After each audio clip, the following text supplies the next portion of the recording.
Welcome to the Genius Factory. Enjoy the video. In this video, I will explain how to play Grand Theft Auto 5.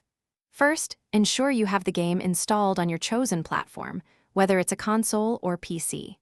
Once installed, launch the game and begin the compelling single-player story. Completing the first few missions is crucial, as they serve as an excellent tutorial, introducing you to the core mechanics, characters, and the vast open world of Los Santos. This initial phase sets the foundation for all your future adventures.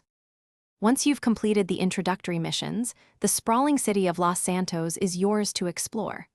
Open your in-game map frequently.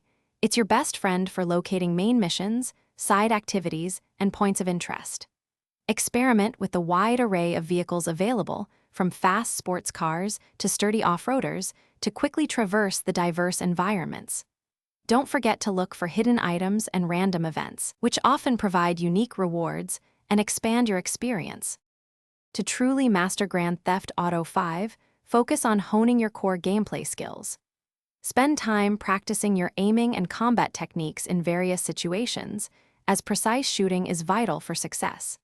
Understanding how to effectively evade the police and lower your wanted level, perhaps by hiding or changing vehicles, will save you from many sticky situations. Remember to strategically use each of the three main characters' unique abilities to overcome challenges and gain an edge. For an even broader experience, dive into Grand Theft Auto Online. Here, you can create your own unique character and begin building your criminal enterprise from the ground up. Engage in a vast array of activities, including thrilling heists, competitive races, and cooperative missions with up to 30 players.